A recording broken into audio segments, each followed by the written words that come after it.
RTL.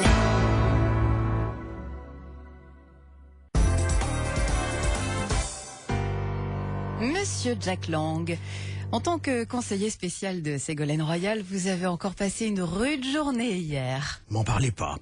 Ségolène, alias Desperate Holland's Wife, a encore donné toute la mesure de sa gaffitude. J'étais à ses côtés au moment de la bourde. Je n'ai rien pu faire. Voici les preuves qui accablent. Quelles sont vos affinités avec la question de la souveraineté nationale du Québec? Oh là là. Elles sont conformes aux valeurs qui sont celles qui nous sont communes, c'est-à-dire la souveraineté et la liberté du Québec. Ça veut rien dire. Oh la conne, tais-toi, tu vas encore nous faire perdre. Et ben voilà, elle nous a brouillé avec le Parti québécois. C'est quand même fort, réussir à nous foutre dans la merde avec le PQ.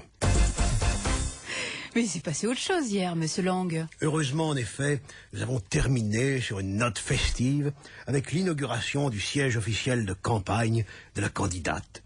C'était beau, que du beau linge. Toute la gauche qui pense et qui rit.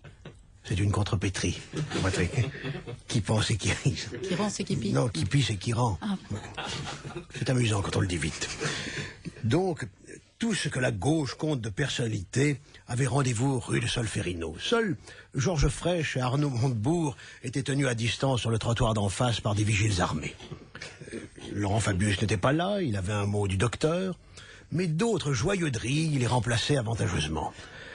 Que des rigolos. Patrice Chéreau, qui nous prépare une version de Mon curé chez les socialistes au Théâtre des Amandiers. Philippe Torreton, qui va bientôt se marier avec le prompteur qui danse. Il était encore... Oui, vous voyez la photo. Hein. Il était encore bouleversé par la prestation de sa future épouse avec Ségolène ce week-end sur TF1. Vous avez vu? C'était les légumes parlent aux légumes.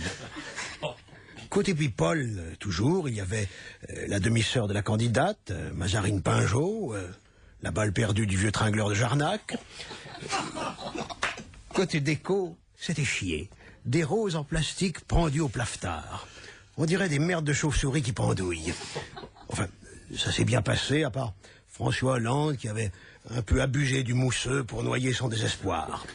Mais le pire est à venir.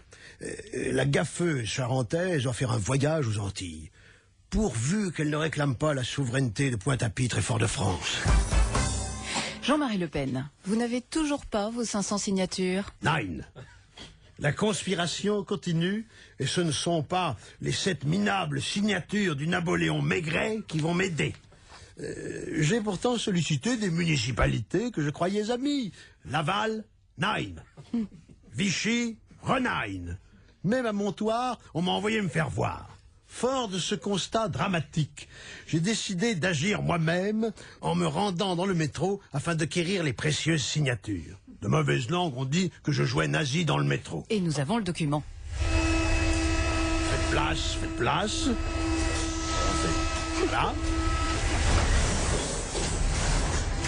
Bonjour mesdames et messieurs, je m'appelle Jean-Marie, je sors du Front National. Je ne vous demanderai pas d'argent, mais juste une signature ou deux, afin que je puisse rester digne, main propre et tête haute. Et pour vous remercier et agrémenter votre voyage, je vais vous interpréter une chanson paillarde de mon cru. Tout de mon cru, ça aussi c'est une contrepétrie, car il n'y a pas que Monsieur Lang qui a le monopole de la calembredaine grivoise. Donc voici les 3 orfèvres à la Saint-Éloi. Ein, zwei, relevez belle votre blanc jupon, qu'on vous voit le cul, qu'on vous voit les fesses. Relevez belle votre blanc jupon, qu'on vous voit le cul, qu'on vous voit le con. Zig Heil. À la une du magazine Marianne, ce titre politique, les couples infernaux d'hier et aujourd'hui. Et voici quelques-uns, commençons par les Giscard d'Estaing. Alors que pendant mon septennat, je l'ai toujours mise en valeur à côté de la cheminée tous les 31 décembre, Anémone, depuis que je suis à la retraite, me met de la vie dure. La mégère refuse de repasser mon habit vert d'académicien. Tous les jeudis, j'arrive à la séance du dictionnaire avec le plastron aussi fripé avec le visage d'Henri Troyat. C'est pas une vie. Et chez vous, Édouard Balladur? Pareil. Depuis que je fous plus rien, mon seul plaisir, c'est de me promener en robe de chambre et en mule dans l'appartement. Seulement, comme je traîne les pieds et qu'on a du parquet, Marie-Jo dit que ça la gêne. que ça fait du bruit et qu'elle peut pas se concentrer sur les feux de l'amour. Du coup, pour me venger, j'ai refusé de l'aider à trier les lentilles pour notre dîner ce soir avec les meigneries. Non mais, j'ai quand même été Premier ministre de la France, non? Et chez les Jospin, ça se passe comment? Globalement mal. Je comprends rien à ce que me raconte ma femme philosophe féministe et, en plus, c'est une feignasse, elle en fout pas une ramée. C'est donc moi qui me coltine les courses et l'autre jour, je me suis fait engueuler parce que, en revenant du marché d'Arcenré, j'ai fait tomber les salades qui étaient dans un cajot sur le porte-bagages de mon vélo. Ça craint, hein? Et chez vous, Alain Juppé? Écoutez, le seul problème de mon couple, c'est mon humour. Car vous le savez, je ne suis pas le dernier pour la déconne. J'ai toujours une bonne blague de derrière les fagots. Et l'autre jour, j'ai dit à ma femme Isabelle, tu connais le point commun entre une femme et un nuage? Eh bien, quand il n'y en a pas, on est sûr qu'on va passer une belle journée. Eh bien, je sais pas pourquoi elle m'a tiré la gueule toute la semaine. Le constat du jour. Beaucoup d'hommes dans cette rédaction aimeraient être à la place du porte-container échoué sur les côtes anglaises. En effet, il a de la chance, il se fait pomper toute la journée.